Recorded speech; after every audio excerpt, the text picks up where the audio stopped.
Ahoy, ahoy, everyone. Welcome to this very special episode of the Diz Unlimited Universal Show. I am Craig Williams, and today I am joined alongside by Rhino. Hello. Hello, everyone. And we are very excited today to be talking about Dark Universe, the latest reveal for Universal Epic Universe. Yes, I know it has already been out and about for a couple of days, but Rhino was in Disneyland having a great vacation for their Pride Night festivities, so we're a little late to it, but hopefully that means we've also had a little bit more time to let it sink in and digest, and we'll be able to share either how excited or how, questionable we are about Dark Universe. We'll have to wait and see because he and I haven't talked about it at all so far.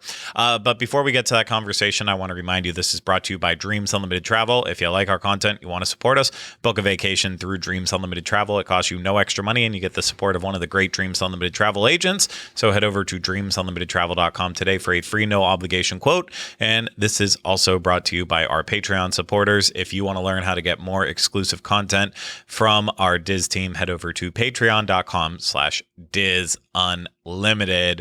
Rhino, I know that you have become a fan of Universal Monsters over the years now. How excited are you for Dark Universe? I honestly, I think this is the land I'm the most excited for because it is like through and through their property. Not to say that the DreamWorks, the Isle of Berk isn't theirs, or any of that stuff. But I feel like it has the longest history with the Universal company. And horror, I think, is always something that Universal excels at, whether it's Halloween Horror Nights or in the movies or any of that stuff. And I think it's really cool that we're going to finally get this land. I feel like for years we've kind of had this, especially in the years of late, more and more push toward like nostalgic related things. And I feel like this is almost an answer to that in some ways. No, I will actually say that you are bringing up a very good point that with Universal Epic Universe, right now as it is, Celestial Park is its own thing. So that's an original concept. How to Train Your Dragon is DreamWorks, which was purchased in, so it entered the Universal family. But Super Nintendo, I mean, that's just licensed for the theme park, and then like having the animated movie with Illumination. So that's through that. And then, of course, Wizarding World of Harry Potter. Harry Potter, in terms of the movies, are still Warner Brothers, but Universal licensed the theme park rights with it too, and got those theme park rights with it. So the Dark Universe is truly one of the actual real Universal things about Universal Epic Universe, and I do think that makes it a little bit more special. Plus, I like it's spooky. Yeah. I mean, so that's going to be part of it too, where I know they're going to try to have the spooky vibes during the day, but how this area is going to look at night, I think, is going to be what really, really gets people excited. I mean, granted, we haven't seen it yet. We've only seen the same videos, concept art that everyone else has, but as you said, they know how to do Halloween with Halloween Horror Nights. They know how to build a vibe. Look at the Wizarding Worlds of Harry Potter, how they look at night. I think this place truly could be, should I say it? Epic. Yeah, absolutely. I think it truly could be epic, and there's a lot going on in this land, so we will go over everything that Universal said, hopefully not miss out on any of the little fun details with it. I'm going to start by reading Universal's actual little description of Dark Universe, and it says, "The journey to Dark Universe begins the moment guests enter its electrifying portal, which harnesses the dark energy of Darkmoor. As guests step foot inside, the same energy will pulsate throughout the entire village and connect at the top of Frankenstein Manor, the towering focal point of Dark Universe." Now, is it Frankenstein or Frankenstein? I mean, is it Igor or Igor? I think it's Igor. Oh, well, I don't know. Anywho, nestled within the blackened stone walls of the town, guests will embark on unique adventures where they can get made up to look like their favorite monsters, spin through the woods aboard a thrilling family coaster, enjoy unique dining establishments, enter Frankenstein Manor or Frankenstein to brave Universal Orlando's most chilling ride ever, and more. So I do. Okay, I'm sorry. With this joke, I just want to keep riding it for a second here. It would be a shame if we can't get francs somewhere in the land. Oh, beef francs. Yes, they will. I do believe that they said one of the dining establishments will have sausage. Okay. So good. I hope I read that correctly. I mean, we're gonna reread it here too. So if there's, they have time to fix it. So like, I think because like one of the restaurants is Stakehaus, and in the video with Universal Creative, they say that they're gonna put steaks on steaks, but I don't remember steaks being part of the official description for the restaurant. Which to me, that was like, they named it the Steakhouse, and they're not going to have steaks. But well, that was where I was like, that's literally on the nose. Yeah. It's very much on the nose. A little south, I guess. But you know what? It's also, as you said, it's been a couple days since the announcement, so I could already be misremembering things. It's best to jump into it. But I do want to talk a little bit about the backstory even more with that, because in the Universal Creative video that was released with the launch, they do explain that this basically takes place after all the movies. The main person you'll meet in the main attraction here inside Dark Universe is Dr. Victoria Frankenstein, and she is the great-great-granddaughter of Victor Frankenstein. And so it's modern day, right? I don't think it's modern day-ish, because what year was Frankenstein? What was he running around doing? Great. I mean, technically, I thought that was turn of the century. I thought it was like 1890, right? Okay, so I'll look it up. Technically, you would be right that I think if you're talking, well, because like Creature of the Black Lagoon takes place in, I think, basically the 50s. Yeah. You know, it's so if we're really, in a lot of the movies I do think take place, that's why I think they're going with the term inspired more heavily than this being direct sequels to the original monster stories. Okay, so Mary Shelley wrote Frankenstein, started writing the story when she was 18, and the first edition was published anonymously in London on January 1818. I was off. So if what is it? Her great granddaughter. Great. But you're talking about the original novel. You're not necessarily talking about the film. So we would need to know when the film takes place. But like I said, even that timeline's off, because like I could be wrong about Creature from the Black Lagoon, but I think they all are supposed to take place, you know, kind of in a similar time. It's always in a part of the world that maybe isn't caught up technologically like everyone else. Yeah. I'm not really sure on this. I wasn't prepared to have this conversation. Well, it's the play is I mean, the movie came out in 1931, but it was adapted from a 1927 play that was based on the book. So that's where I'm like, what year? Well, I don't know if we're actually going to get an answer to this, but needless to say, it definitely, I don't know. I really don't know what to say about this. An unspecified point in the 18th century. Dates are listed as sometime in the 1700s, with specific years being seemingly redacted or left out, which is kind of crazy, because I definitely thought it was later than that, and it was just supposed to be like, you know, in this old war. It's kind of like Dracula. Well, I guess Dracula is like, is that turn of the century, or is that like 18th century too? Because I always am like, it's kind of like a modern person that gets swept up in an old country, right? I'll be honest. These are questions I truly never thought of. So I have no idea when this is taking Sorry, place. I'm gonna really crack down here. Yeah, we got to figure this out though. I just want to. Does Frankenstein going to be using a cell phone? I don't think Frankenstein's going to be using a cell phone, considering one of like the staples of the land will apparently be roaming musicians with just a violin. So they don't have those in 2024. I mean, they do, but I don't think that they still. That's like how you entertain in 2024. Wish I could have built you a better body.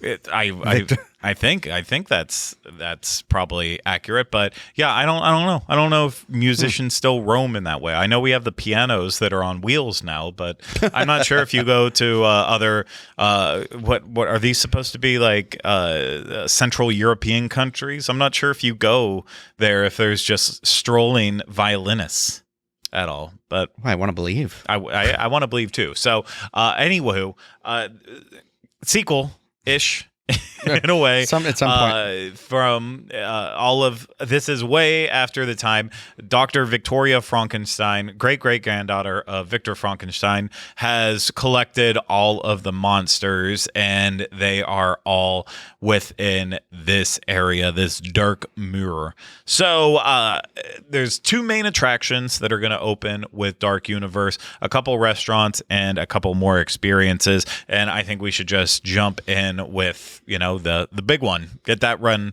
right out of the way, and that is Monsters Unchained Frankenstein Experiment, the Frankenstein Experiment. And then you can say, was this attraction off the chain?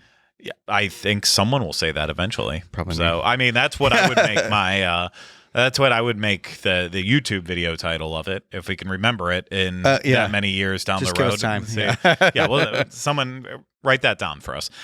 So, Monsters Unchained, the Frankenstein Experiment, Universal Orlando's most terrifying attraction yet. This state-of-the-art dark ride takes guests deep in the catacombs of Frankenstein Manor, where Dr. Victoria Frankenstein conducts her twisted experiments.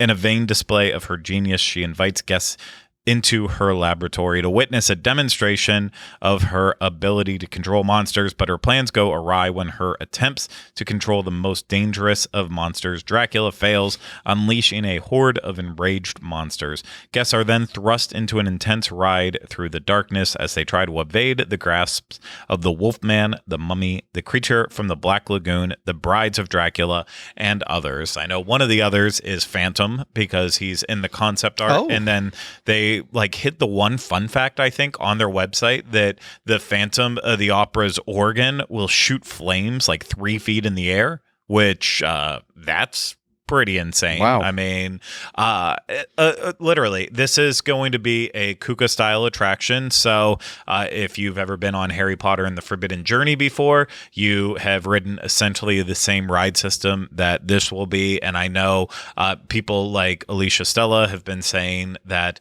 unlike a lot of the heavy lifting that video screens use in Harry Potter and the Forbidden Journey, this one apparently is supposed to be a little bit more non-committed to video to help serve the story and tell the story, and I'd be completely okay with that. I think it's a good balance on Harry Potter and the Forbidden Journey, but take even less, and that could be even better. I mean, I think there definitely has to be some being used in there, because there's a lot of animation that was shown in the Universal Creative Video that's this feels weird if this isn't for the ride.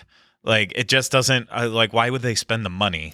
I don't think it should have been a pitch where they have to use it. So I think that is visuals that will eventually be utilized for the ride, but hopefully updated a little bit. Hopefully a little bit, but we'll talk about that a little bit more towards the end. But I think that, it's this. They're saying that this will be the most terrifying attraction they have, and I think it could easily live up to that. You saw, of course, the Wolfman animatronic that is an animatronic as well too, right? Maybe I didn't realize it was an animatronic. Yeah. So, and they in the video they show it. It just is it's clearly the outline body of the Wolfman. Oh, and the face is in shadow, and that is going to be an actual animatronic in the ride. So they're working with some serious stuff here, and I think this is going to be the best attraction in Epic Universe. Here's the period. thing: if it is literally how the only thing I can think to compare it to is at Walt Disney World, where we have Dinosaur, which is basically a lifted track from the Indiana Jones adventure at Disneyland, and then remade into a new ride. If they're doing the same exact thing, lifting from the Wizarding World of Harry Potter, if they're lifting Forbidden Journey. I was going to call it Chamber of Secrets. Forbidden Journey, and then plopping a monster ride based around it using the same exact whatever, I still think it will be an incredible attraction, because I still think that attraction is an incredible attraction. And I do enjoy the mix of the physical and the screen environments, because it's kind of the way it transports you into a new scene and then swoops, and then the next thing you know, it's animatronic stuff in your face. It does, for me, as somebody who is a nervous rider, I get legitimately scared on Forbidden Journey. So now being on a ride like that is meant to be actually scary, Well, the idea is scary to me. It's a lot of scare. Scare. There is a lot of scares in there. So I know that everything that is supposed to be happening with the Ministry of Magic attraction is supposed to make it like the best thing that this park will have. Wow. And I mean, if you've seen you went to the preview center, obviously, when you got the early preview of it. The show building for the Ministry of Magic ride is just ridiculous. It's like the whole land almost. It's gigantic. Disgusting how large it is. And I mean that in the best way possible. Like, it's so cool to see that they're going all in on an attraction in such a big way. But I also I don't know, for me, even though we talk a lot on this show and series about, kind of, is Spider-Man still the greatest attraction at Islands of Adventure?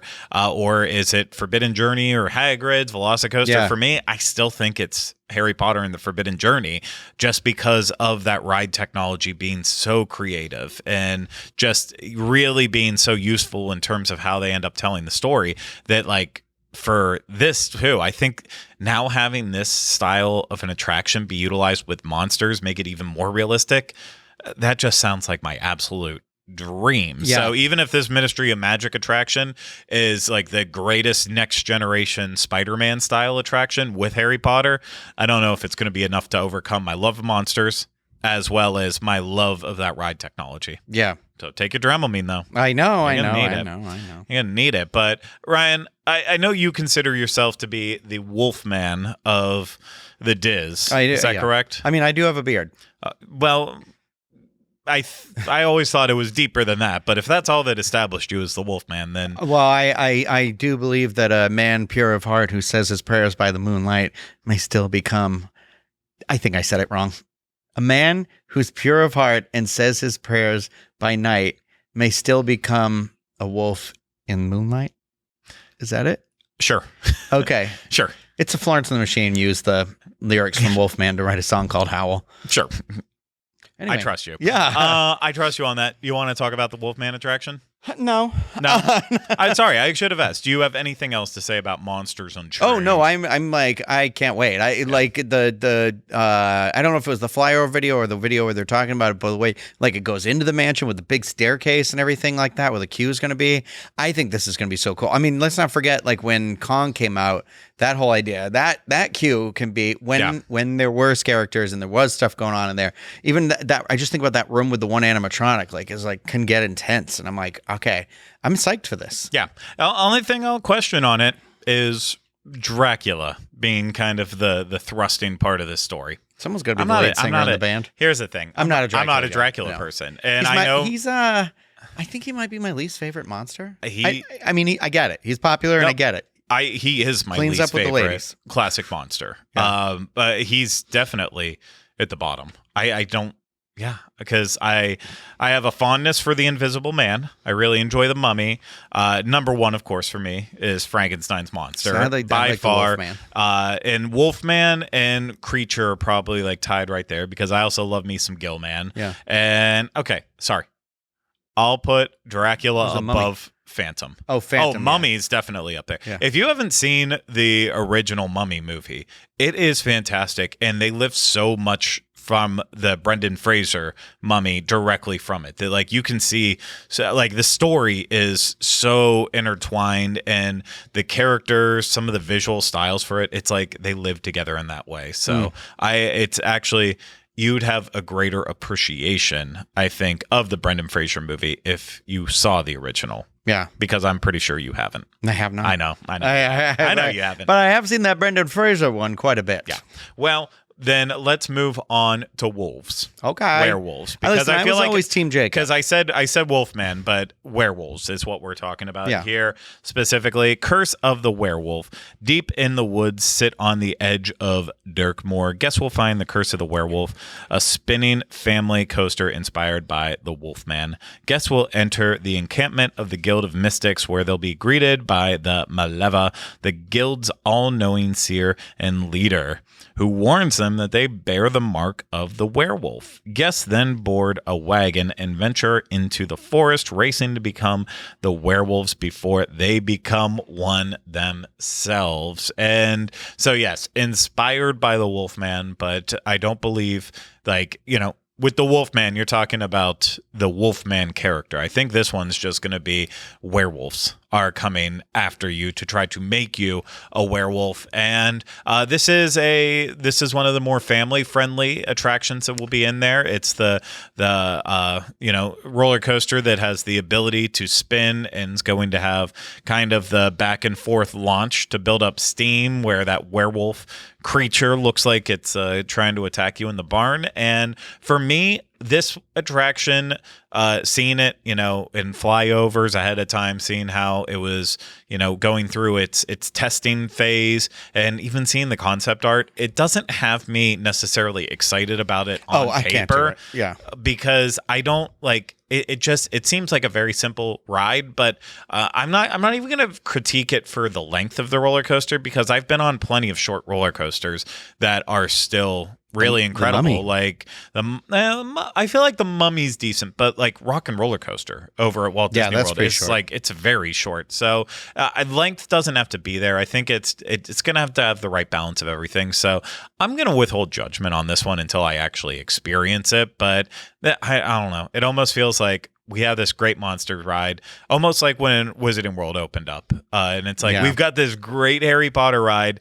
And we just switched over the other two roller coasters, and they're here and they'll be fun, but we want you to ride this thing over here. And that's what I feel like this kind of is. Like, pay attention to this one, but we will have this for you too, if you're too afraid of that one. I think it's also kind of being like, we got to pop a coaster in here. I don't want to say easy, but it does feel like it was like, okay, well, let's just do it's sort of like how they're not the same type of coaster at all, but it does remind me of it must have been inspired by Incredible Hulk. Like how, it's the launch is essentially Bruce turning into the Hulk. Yeah. And that's where I kind of felt like this is very much like, okay, see, but you just described it differently. So maybe it's not, because I thought it was going to be like, it's the burst of turning into the Wolfman, and then you're kind of like the craziness of it. But that's not it. So it's going to have the back and forth where it builds up momentum and then takes off for the last little bit. I will need the Dramamine for this one. Yeah, real you bad, will. I mean, spinning. Here's the thing that I think everyone's going to have to keep in mind with Epic Universe, because there's been a lot of discussion,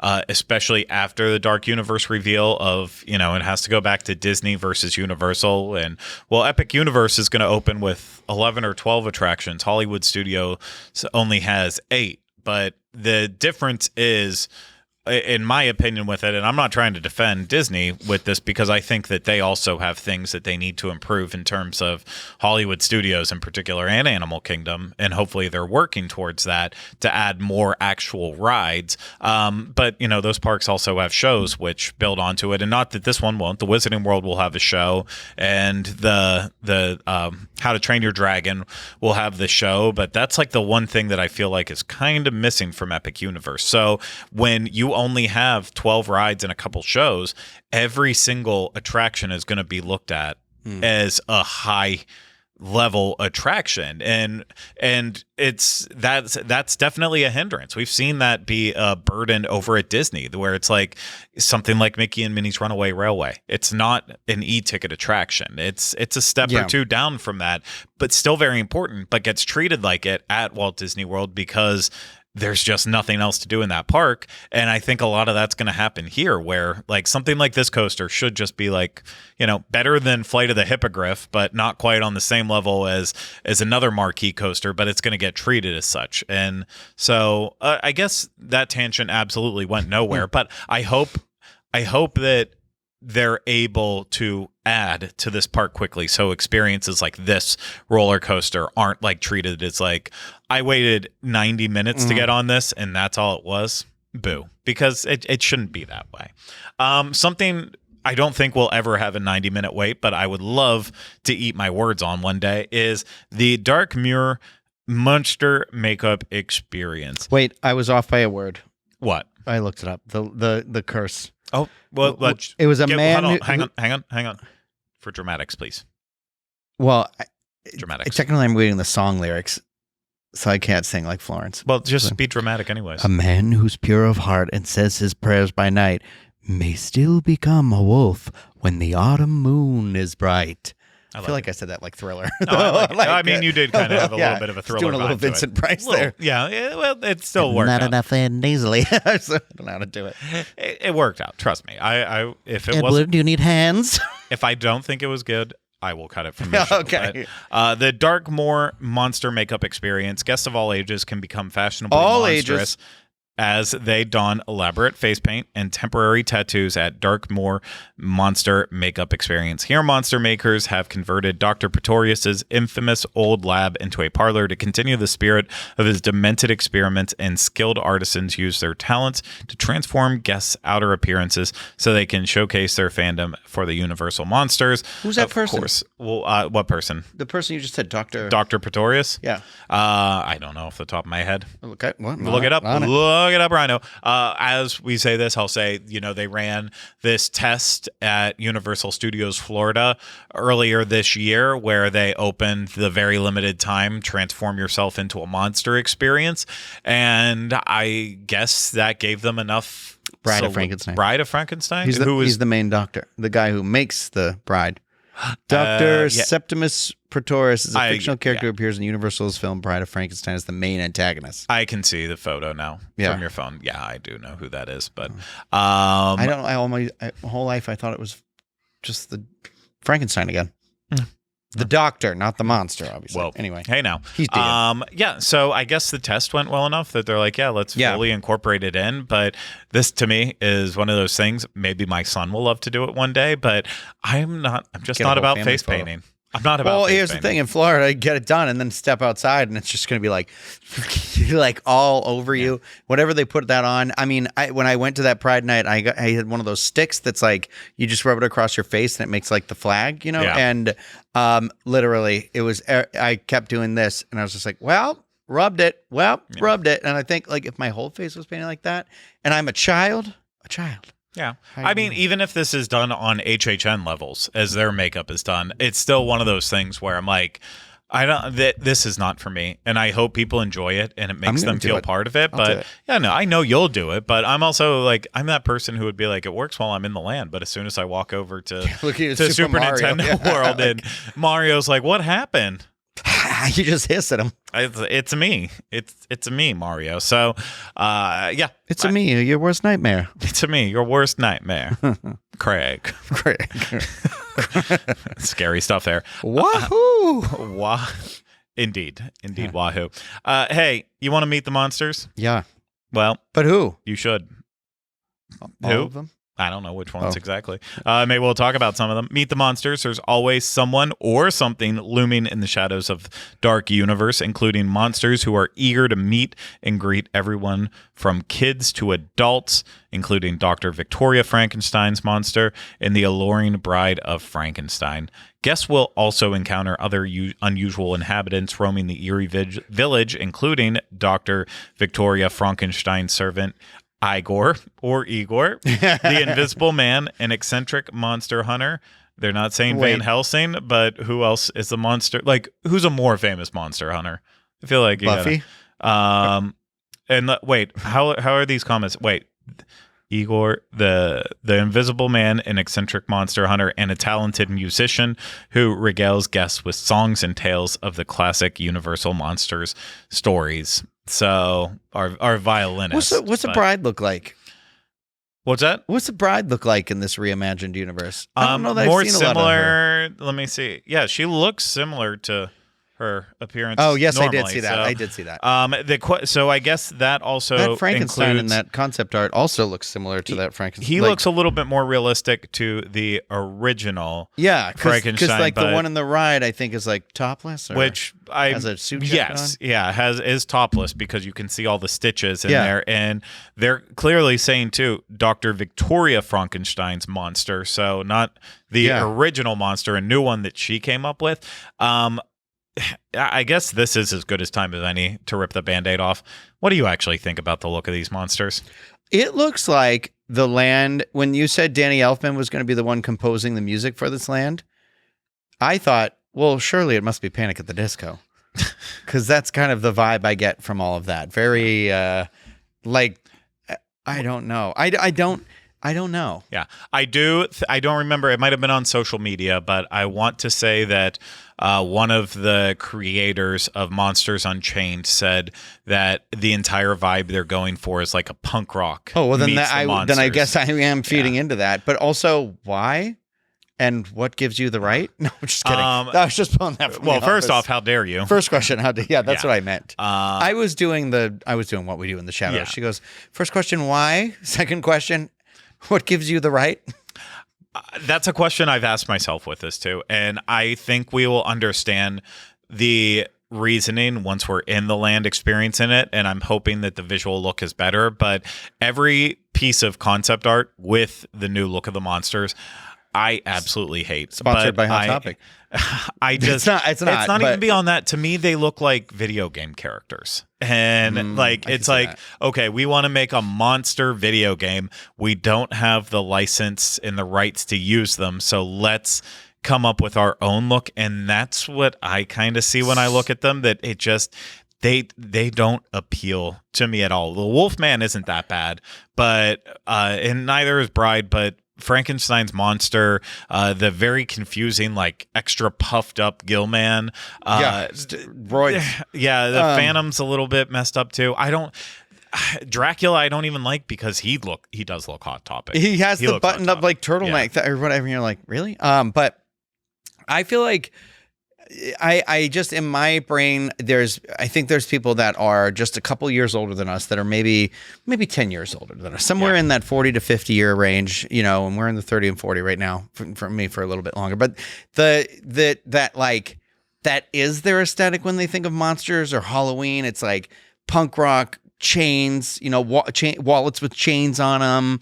The ripped jeans. I mean, I'm a ripped jeans person too, but like the boots that come up mid calf, like that vibe for them is that like very 1980s Lost Boys. Yeah. Like, and that is probably the age of the people who are designing these. Yeah, I completely agree. And that's where I think is like, I'm not trying to be rude about it, but it is, I do see that push and pull at Halloween Horror Nights every now and then. Like the 2019 one was definitely more in my vibe because it was designed to be like they said it was supposed to feel like you were at like a sleepover in the 90s or something like that, or 80s and 90s or something.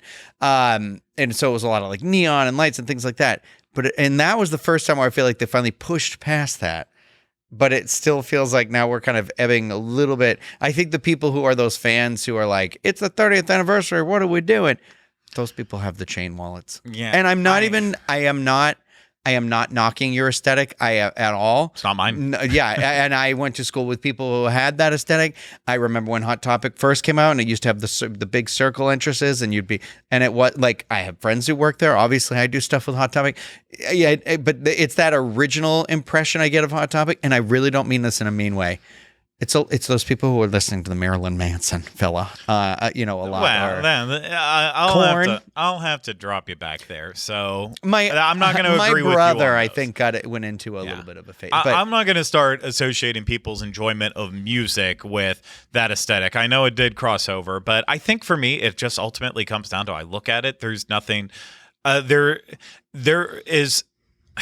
There's a warmth, there's a vibrancy that even though these are monsters, that almost 100 years of them being part of Universal's film history, that you've come accustomed to them. That's why you see Frankenstein, like when they had the drive-in scare zone for Halloween Horror Nights the one year where you could meet all the monsters in the scare zone. You ran up and you wanted to get your picture with them and hug them. That was 2016. It was back in the San Francisco section, and they would switch off. Oh my gosh! No, you got my photos for me. I think in there. I could have. Maybe that was like you. the first or second time. So it was it was the Cary Drive-In, and it was a classic monsters, and then it would switch off with like Freddy Krueger and other like more modern icons with it. So it was great. But like when you see, I don't know, I feel like the monsters are now at a point where it's like they've become bigger than what they were as terrifying monsters back in the 30s and 40s and such. Now they're looked at with a lot of fondness for it. And this just feels like, it's like I finally understand when people are screaming about Galaxy's Edge or other stuff in fandom and saying, why can't you just recreate the thing that I know and love from movies and just do it like that? And a lot of times I'm the one where I see the reason why not to. I see the reason why not to. I see the reason why they're not doing it with this land. I think it will benefit the land having it be told by a different story. I just don't know why they need to update the visual look when you have these monsters that are wildly popular, that are on shirts and sold in their stores with these designs and on had them. Halloween Horror Nights houses for the last like 5 years. Yeah, it seems like one of those things where I'm sure it will make sense, but aesthetically looking at them, I hate the look of it. And that's the only thing holding me back from being like 150% on this land, where I'm just like, I just don't like the look of it.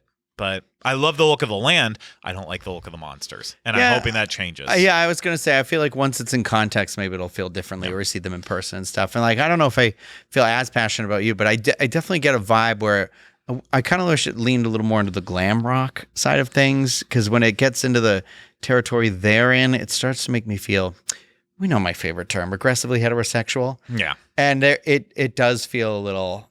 I'm getting a little bit of that vibe in here, but maybe not. I don't know, and that's not really part of the storytelling for this and stuff, but I'm excited to see how it all fits together. Yeah, and the other part with it is Universal is doing this to introduce and open up monsters to a new generation and have people fall in love with these characters, because when I first... Like, I didn't grow up watching the monster movies. I kind of came to them in my late teens, early 20s when I fell in love with them. And they are now very important to me. And that was like, I know they've been a part of Universal for years and years and years. But like, I feel like until the 2019 house, HHN didn't really embrace them even, like as far as like the crowds that were going, because they did a Monsters house in like 2012 and it was a great house, but I felt like most people that I would go with were like, who cares about that, let's skip it. Monsters Cafe, one of the best themed venues in Universal Studios Florida, but it's like on a good day you would see it maybe half filled. And so I feel like they do realize they need to make monsters for a new generation work. Tom Cruise wasn't able to make it work, and Benicio del Toro wasn't able to make it work. And I know they're still going to struggle with that concept in a movie. So that Maggie Gyllenhaal directed one. Yeah, and I think obviously the Invisible Man one. Yeah, I like that. But that was different. Yeah, but so I don't think the concept is completely lost, but I think their way of like recreating the past clearly, like, they need to keep trying new things. But ultimately what I meant to say with all of that is I think there is also a deep distinction between movie fans, Universal movie fans, as well as theme park fans. And like, I think you can see that in places, whereas Fast and Furious is one of the largest franchises of Universal's history with how much billions that it's made.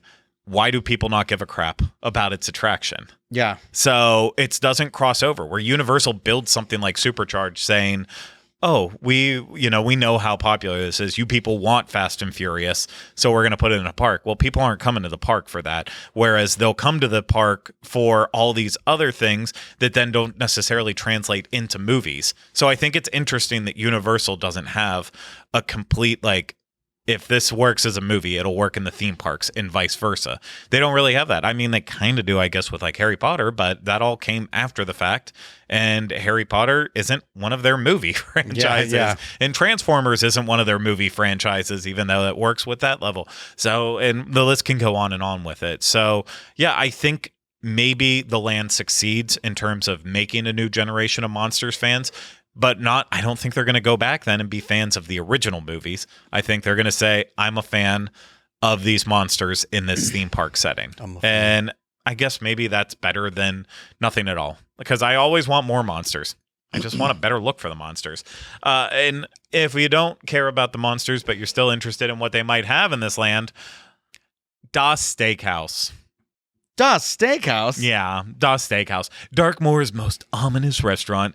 This establishment is a dining hall run by vampire familiars who size up unsuspecting patrons to be part of the vampire's feast. Part of that felt like it was read by Stefan, written by Stefan and read by Stefan, surrounded by artwork and artifacts detailing the history of the village's creatures of the night. Guests can enjoy a menu of kebabs, burgers, sandwiches, and more. So, as I the said, word steak not even in there? yes, as I told you, it wasn't even in the official press release. It's they sent called out. Das Steakhouse, but doesn't list steaks being served. It doesn't. They said it in the Universal Creative. Obviously, it could be steak kebabs. It could be a steak burger.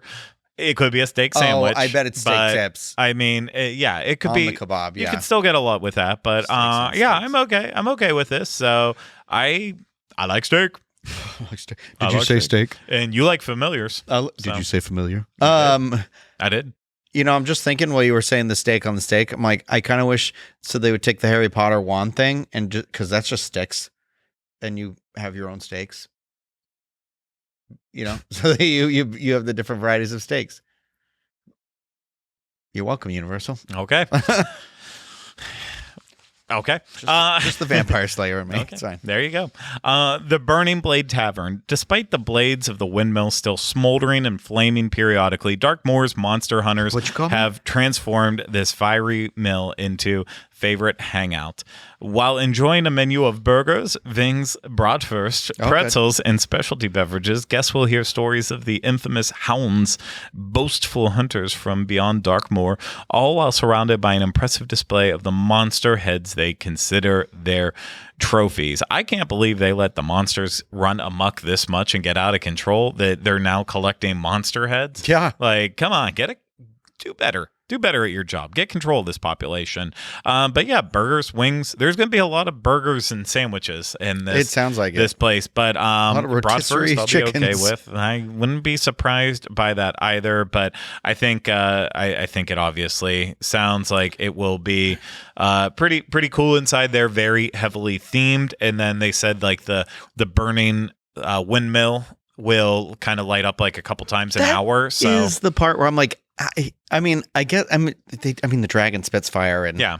Diagon Alley, so I guess it's a similar thing. They're just going to blow out this propane. But does the idea of it being like August and the giant windmill turning on while you're near it just kind of be like, is this hell? Yeah. It might not give up that much heat, but I do think I can't wait to see it. I think it'll be one of those things that it will be a little longer than the dragon, but I think it will be like that where it's like, you know, it's going to light up for a couple seconds and you're going to see it, but then it's going to quickly extinguish. So, I'm super excited to see that. Yeah. Yeah, it's going to definitely add to the entire land. You think they're going to get their own beer made for the land too? They have to, right? Yeah. Mail? Yeah. Something? Yeah. No, I absolutely would not put it past them. They need something like that, and we know Wizarding World will probably have that. I think it's ripe for How to Train Your Dragon as well as Dark Universe. So I think there could be a lot of unique drinks that you can find in there.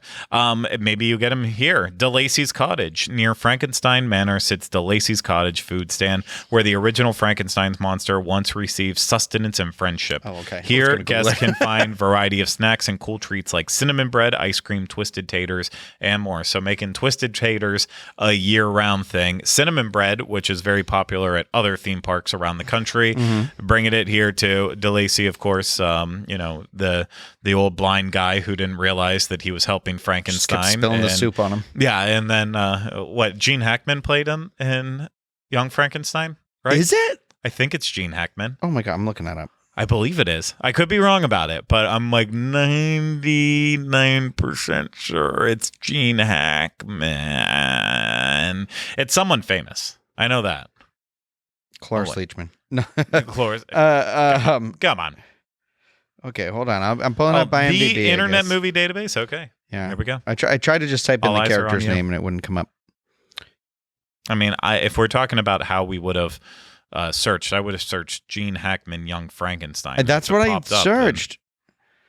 But it was like, I don't know what they're all called. So it's like Village Elder, Gravedigger, Little Girl. It is Blind Man. Wow. Man. Yeah. Jeez, I haven't watched that movie in so long. I wonder if he was probably really young, but. I think Gene Hackman's in that age of where He always there was looked that like generation that always looked that Yeah. old. So, yeah, he's part of that. Ryan, do you want to take home a piece of the immortal world of Dark Universe with commemorative merchandise and mementos Like from steaks? retail locations?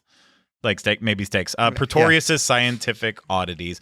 It will be the gift shop in the land. I wonder that's where you're it. gonna. Yeah, I am actually excited, like to see. Like I know at the preview center you can get stuff like T-shirts, bucket hats, Yeah. things like that. But I want to see what What in they terms of create in for the that universe. land. Yeah. What's there going to be there? Yeah, because they got to do something. They can't just sell stuff with the monsters. No, on it. no, they no. will, but it needs something that envelops you in the land more. Because I will give Super Mario World credit, even though it still doesn't necessarily make sense. You can buy the hats. You can people feel love the like you're hats. part of that world, and we know that people can do that with the Wizarding World of Harry Potter too. They need to do that for every single one of these lands for Epic Universe. But Dark Universe, I'm very excited about it. I know my little tear there about the look of the monsters makes it sound like I'm not excited about it, but this is the land that I've been looking forward to more than anything else. Dark Monsters, classic Dark Universe, classic monsters is just it is so important to me. So I am so excited for it. I do think that I could end up being blown away by How to Train Your Dragon, and that'll be the surprise sleeper for me. But Dark Universe is, I can already tell you, that's where I'm running day one. Yeah. That this theme park is open. I'm going to experience all of it, and hopefully they will let me get an apartment somewhere in there. But I personally, I hope after looking at the model at the Epic Universe Preview Center, I hope it has as many trees as there are in it. Yep, I think they there's will. A lot of foliage, and I'm like, that looks cool. Yeah, I think there's going to be a lot of trees, and I don't think they're playing the game of Hagrid's of let's wait to see how much it builds up. I think they're just going for it right away, and I think they're going to make it feel as lived in as they possibly can right from the start, and that's a beautiful decision if that's where they go with it. I can't wait. So, I can't wait either, but we're going to have to until 2025. But we now at least we can say that are we already? No, we're a little bit off. We're almost to the official halfway point of 2020. July 1st, yeah. Yeah, July 1st will be, but we're almost there. And then at that point, we can say we are at least 6 months away. Before the you potential- understand what yeah. I mean. I'm You're trying saying to say before that we it's tip into 2025, but we still don't know when in 2025. But what if they are saying January 1st? They're not. I drove by it the other day. There's no way. But no. But you know what I mean. Yeah, no, but it's exciting. Till we're in the year we're now Epic. closer. I figured it out. We're now closer to 2025 than we are to 2024. There it is. Even though we're in 2024. We're now closer to 2025 than we are to 2023. Hey, I did it. Yay. Wahoo. Well, in my head, I was thinking, oh my God, are we closer to death than birth? Yes. We very well probably Very well are. are. Definitely. With our lifestyles and habits, we definitely are. But it's very, very exciting. I can't wait to see what comes for the future. And then I saw one person post on social media. Makes sense. For the final reveal will be the Wizarding World of Harry Potter Ministry of Magic. And the question is, well, when are they going to do it?